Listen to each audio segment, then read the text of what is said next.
This is a video that Kristi Noem put out yesterday. She was down in El Salvador visiting that terrorism confinement center. She's put out some videos in the past. I will let you guys judge what you think of this one, because I was like, whoa. Take a look at her video that she posted on social media last night. Here at Stigall today and visiting this facility. And first of all, I want to thank El Salvador and their president for their partnership with the United States of America to bring our terrorists here and to incarcerate them and have consequences for the violence that they have perpetuated in our communities. I also want everybody to know, if you come to our country illegally, this is one of the consequences you could face. First of all, do not come to our country illegally. You will be removed and you will be prosecuted. But know that this facility is one of the tools in our toolkit that we will use if you commit crimes against the American people.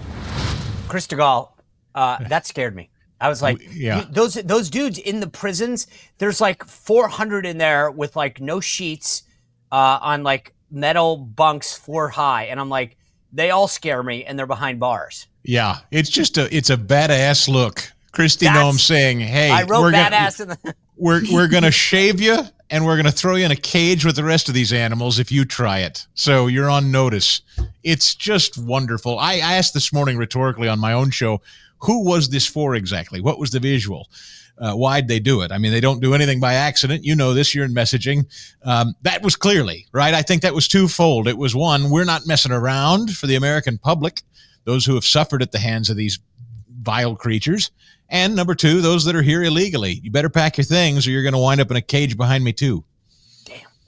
I just think this is a big difference, Grace. Like the image of Biden for 4 years was where the border is closed. Wink, nod. The border is closed, but if you come, here are the hotel choices that you have and the gift cards. And now it's like, I'm going to show you the prison you're going to in another country and it ain't pretty. Yeah, and it's a message, like Kristi Noem said, to people who want to come into this country illegally and, wreak havoc on our citizens. But it's also a message, I think, to the left. And Tom Homan, the border czar, talked a lot about this. When he was appointed border czar and before Trump was actually inaugurated, he made a point of saying, when we start doing this, there's going to be a tremendous effort by the mainstream media to kind of feed these stories that, oh, it's young moms and it's this and it's that and it's sympathetic victims that are being deported. And he's like, we're going to feed it right back. You want to know who's being deported? We'll show you who's being deported. You want to try to make it seem like it's all hunky-dory and none of these people wanted to hurt anyone? We will show you the tattooed gang members behind Kristi Noem. And it's a powerful message. And that kind of offensive, Sean, and we've talked about this before, it's so different from the first administration. It's not enough to do the right things. It's not enough to enact your agenda. You have to show the American people, communicate to the American people, this is what we're doing. Don't believe them when they tell you we're doing X, Y, Z. This is what we're doing. Here it is behind us. And I think they're doing a great job of it. Hayley, this has got to scare people like from coming in. I mean, she made it very clear. Like, that's not some backdrop, Hollywood backdrop or set. No. Like, I'm sitting behind a prison. There's bad dudes. You can see them and they're all tatted up. And it's almost like a shark tank. If you go in there, the shark's going to eat you. So you might not want to come to the country. I mean, as you said, this image of all of these gang members behind her and all these prisoners behind her is scary. I mean, this is a really strong showing out of our DHS Secretary Kristi Noem. And it's a far cry from what we saw with border czar Kamala Harris and the previous administration that was very focused on just finding the root cause of immigration. They didn't want to stop the flow of migrants coming through the southern border. They wanted to just find out maybe why they were coming. And anyone with synapses firing in between their ears knows that it was because of the Biden administration itself. They were welcoming the people in, like you said, offering all these freebies paid for by the American taxpayer. And finally, we're seeing justice being served. Thank goodness. Stigall, I want to get to a segment that I'm calling the Jasmine Crockett segment in just a second. But before I do that, I can't go through the week right now without touching on politics, because you guys lost, and I'm not putting the blame entirely on you, but just somewhat, that there was a Republican-held seat in Pennsylvania in the legislature over 150 years, a Trump plus 33 district. Yep. There's going to be two specials down in Haley's neck of the woods in the 1st and the 6th congressional district on April 1st. I worry about whether it was just a bad candidate in Pennsylvania and a bad consultant, which I've heard about, or are we going to see a repeat in the 1st and the 6th districts down in Florida? So what is the quick political analysis, and how much of the blame do you bear? Pennsylvania Republicans historically, when left to their own devices, suck. That's just true. Now, I will say Whatley and Lara Trump and Scott Pressler, I mean, it was a ground game along with Elon. There was a push in Pennsylvania like Pennsylvania had never seen. The Republican Party of Pennsylvania was dragged along behind the machine of the Trump force. When left to their own, they say to themselves, well, hey, we're Trump plus whatever. We got this thing in the bag. And guess who's rabid and frothing and wants it more? Democrats. I don't know that that'll be the case down in Hayley's neck of the woods, but in Pennsylvania, you can't sleep on Democrats because they're coming. Yeah, I think it is going to be different in Florida. I'm hoping, because in the case of the 6th district, this is NSA Mike Waltz's old seat. This is a plus 30 Trump district. I know, it's concerning because you had just lost in Pennsylvania plus 33. But I do think we're seeing a lot of panic because Democrats are funding a ton of money into this. I think they've raised tens of millions of dollars, whereas the state senator, Randy Fine, has only raised just under $1 million. So we do see a vast difference there in fundraising. But a lot of this money is coming from the outside. I think they're pumping money into this, but we do have to wonder, how are the Florida voters going to react and how are they going to vote? And I don't think that they're going to vote Democrat. And plus, because we're seeing this outside funding coming from the Democrats, Elon Musk is now coming in and pumping in to the Republican side. So I'm staying hopeful in Florida. I know I just got here, but I think this is a Trump stronghold and we're going to keep it. That 6th district that Randy Fine is running for concerns me. Jimmy Petronis, the 1st district, I think is in good shape, but I do worry about the 6th. All right, I want to get to my Jasmine Crockett segment. She brilliantly went out on a limb this week and made fun of the very, esteemed governor of Texas, Greg Abbott. I want to play you what she said about Greg Abbott that a lot of people, rightly so, think is offensive. Take a look. Because we in these hot-ass Texas streets, honey. Y'all know we got Governor Hot Wheels down there. Come on now.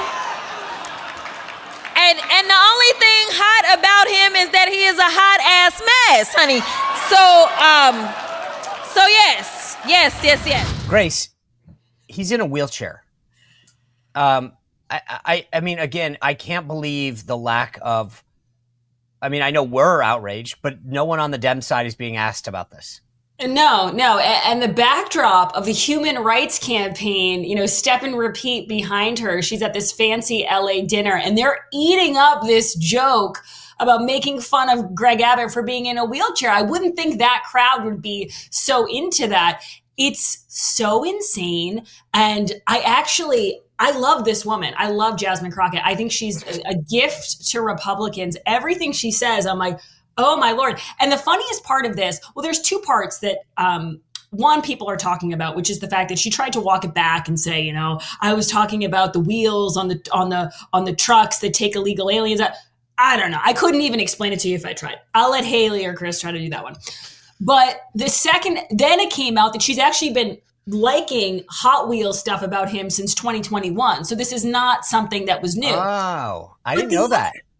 The other part, Free Beacon had a good story on it. The other part of it that kind of reminds me of Tim Walz and the Tesla comments he made on the stage is that sometimes you have to take a step back and you have to go, there were people involved who thought this was a good idea. Like this was a speech she gave. This was at a podium, the glass podium with cards. And I'm sure I don't know if she riffed the whole thing, but in my mind, it's like these gaffes, Sean, they used to be that someone like Bill Clinton would go out, not realize there was a microphone, say something stupid, and then have to walk it back. These gaffes are constructed by a team of people who think this is a winning message for the Democrats. Let's go out and let's make fun of Governor Greg Abbott for being in a wheelchair. That's the part to me that is so insane. It's like, let's send Tim Walz out and he'll show his phone with the Tesla stock dropping. That will be really funny. This is a problem. It's not just with these individual lunatics. It's with the Democrats in general that they think this is the way forward. Blows my mind.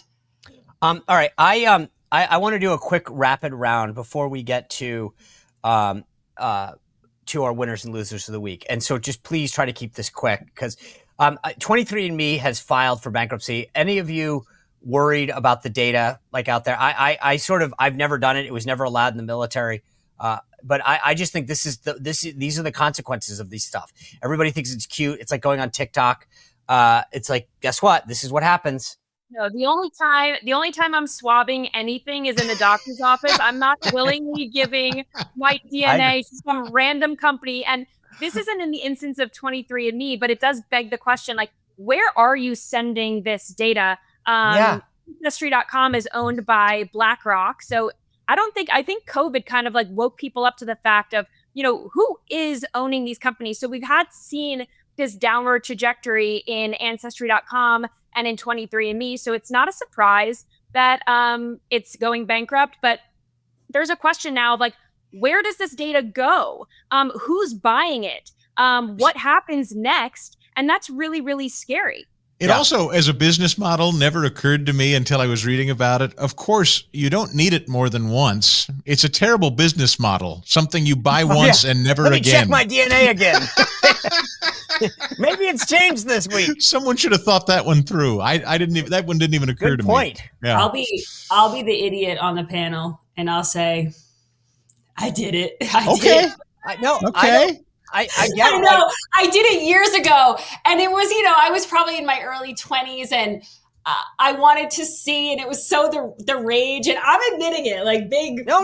I get it. Did you learn anything from it? Were you related to Jasmine Crockett or something? I'm 3.1% Native West American. Asian, I believe.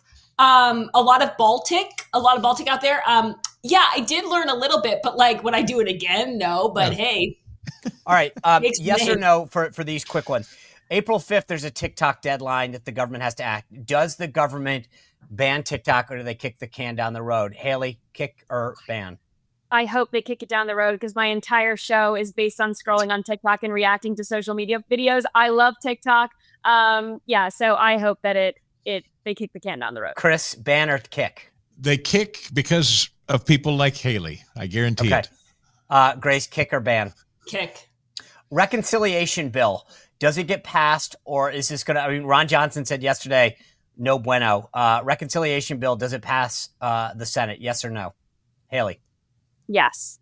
Chris? It better. Grace? Yes. All right. The AP is in court today arguing that they have the right to be in the White House pool. Does the AP ultimately get back in the pool? Yes or no? Hayley? I don't think they'll allow it, but I think they should be. Oh, okay. God, I didn't leave enough time for that. Chris Stigall? No. Good. Grace, be on my side. Be on my side. Be on my side. No.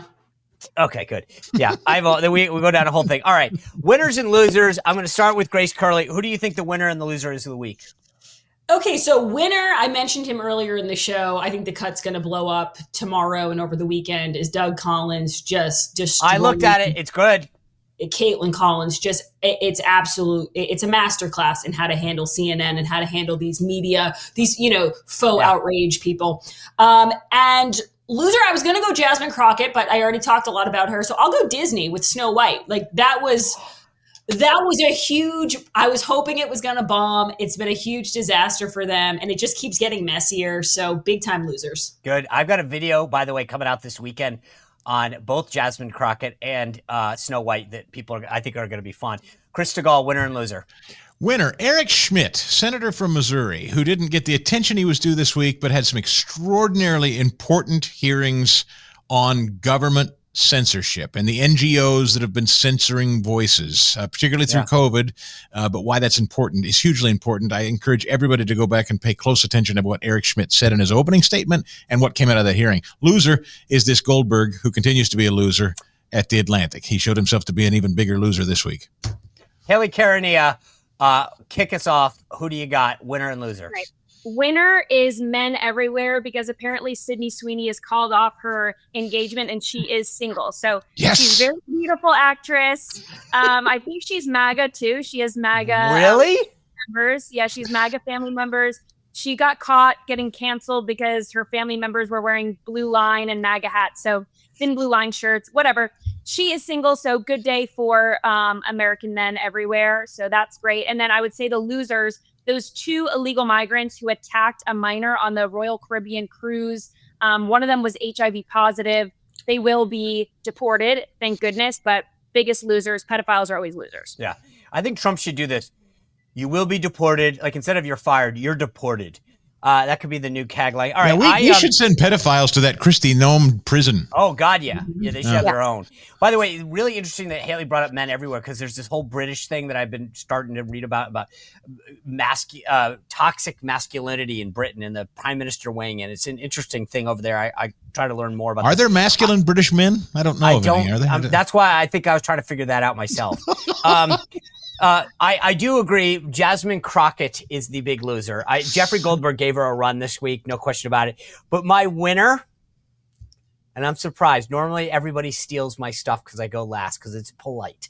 It's polite. I go last. My winner, J.D. Vance at Quantico yesterday. Take a look at this guy. He is shooting guns, having fun, former Marine out there in his element. When was the last time you saw that? I mean, I love this. That's just, you want to talk about toxic masculinity. The vice president of the United States firing off, looks like an M4, out there at Quantico. That is badass. So thank you guys. Congratulations, Hayley, on the success of your show and your first time here. Grace Curley, Chris Stigall, love you guys all equally. Tomorrow, an unbelievable conversation with Seb Gorka. I mean, I love having him on. This will be the first time he's back since he's been back in the White House. Another episode or another edition of SeanSpicer.com drops. We look forward to seeing you back here tomorrow on the Sean Spicer Show. Thanks for being with us. Well, if you enjoyed this content, make sure to like this video, subscribe, and click the notification bell to get more.